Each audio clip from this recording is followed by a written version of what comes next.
Have you ever felt that if only you had a little more money, a better relationship, a bigger house, more recognition, then finally you would be happy?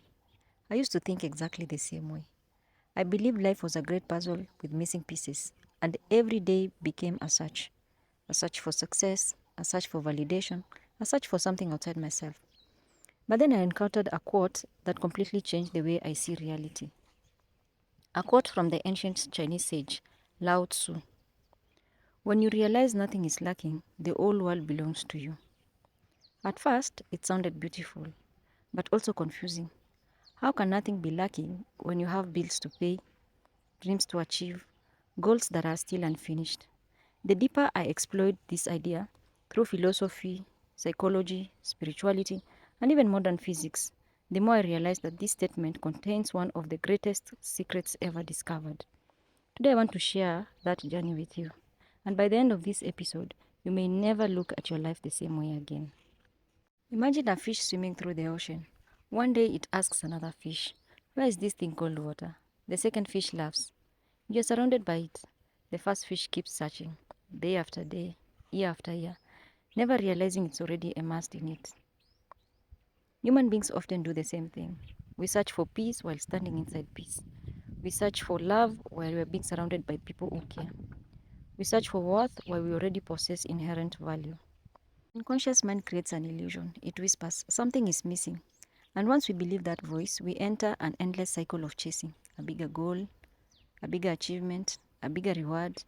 Yet every victory only satisfies us temporarily. Soon our mind creates new lack, a new deficiency, a new target. Psychologists call this the hedonic treadmill. No matter how much you gain, the mind quickly adapts and starts wanting more. The destination keeps moving. The finish line keeps running away. Let me tell you a story. A few years ago, I found myself constantly comparing my progress to others.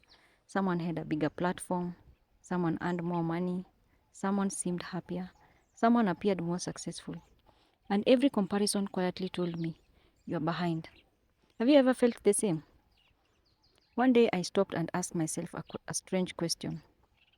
What if nothing is actually wrong right now? Not tomorrow, not next year, right now. The question felt uncomfortable because the mind had become addicted to searching for flaws. But something unexpected happened. For a brief moment, everything became lighter. The pressure disappeared, the anxiety softened, the need to constantly prove myself faded.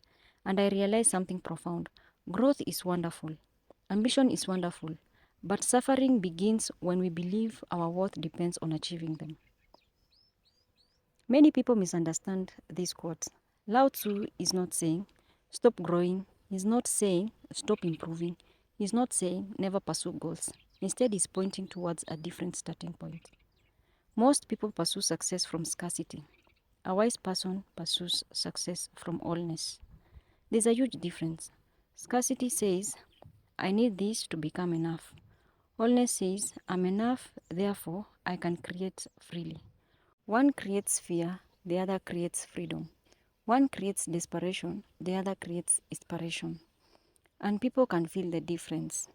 Modern science shows that what we perceive as solid reality is mostly empty space. Atoms themselves are overwhelmingly space. The physical world appears fixed and separate. Yet at deeper levels, everything is interconnected. This mirrors an ancient spiritual insight. The feeling of separation is often an illusion.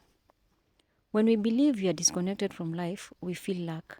When we experience connection, abundance naturally emerges. Not necessarily abundance of possessions, but abundance of perspective, abundance of gratitude, abundance of meaning, and those forms of abundance often become the foundation for material success as well.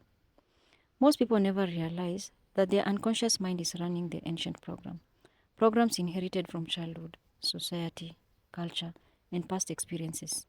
For example, if I don't achieve enough, I'm a failure. If people criticize me, I'm not worthy. If I don't have more, I'm falling behind. These beliefs operate beneath awareness.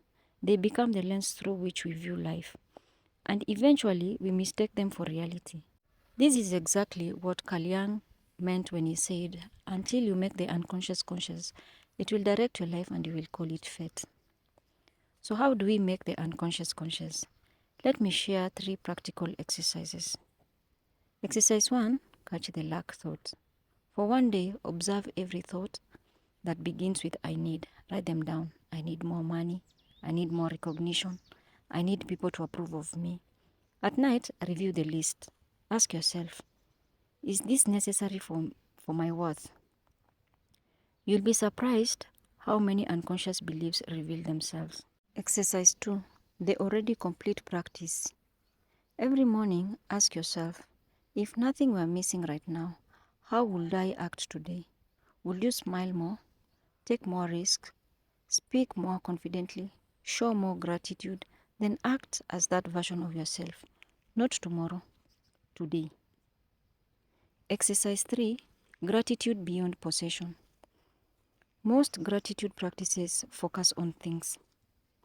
Try something different. Be grateful for experience, for awareness, for breath, for learning, for growth, for consciousness itself. This trains the brain to recognize abundance where it previously saw lack. Imagine 2 entrepreneurs starting identical business. The first operates from scarcity. Every rejection feels personal. Every setback feels catastrophic. Every competitor feels threatening. The second operates from allness. Rejection becomes feedback. Failure becomes lessons. Competitors become inspiration. Who do you think survives longer? Who do you think attracts better opportunities? The difference is not intelligence, it is mindset. One is fighting life, the other one is dancing with it. Here is the paradox. The moment you stop believing happiness is somewhere else, you begin to experience it here. The moment you stop chasing worth, you discover you already possess it. The moment you stop seeing life as incomplete, life begins revealing its abundance. And this is why Lao Tzu said, when you realize nothing is lacking, the whole world belongs to you. Because ownership is not about possession, it is about perception. The richest person may own millions and still feel empty. A wise person may own little and feel deeply fulfilled. The difference is not external reality, the difference is inner reality. Today I want to leave you with a question.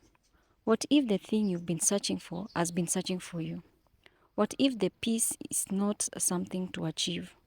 What if meaning is not something to acquire? What if abundance is not something to collect?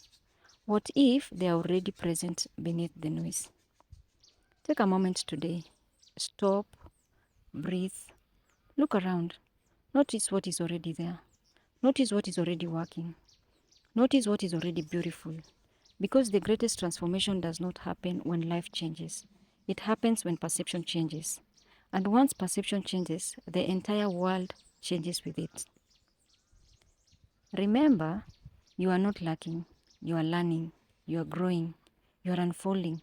And perhaps, just perhaps, the whole world already belongs to you. Thank you for spending this time with me. If this message resonated with you, please like, share, and subscribe to Nova Wisdom Gems. Leave a comment below. What is one thing you realized you already have enough of? Your story may inspire someone else. And if you like to support the growth of this channel and help us continue creating high quality content, exploring philosophy, spirituality, consciousness, psychology, and the mysteries of reality, please consider supporting the channel through the links provided in the description. Until next time, stay curious, stay conscious, and keep seeking wisdom. See you in the next episode.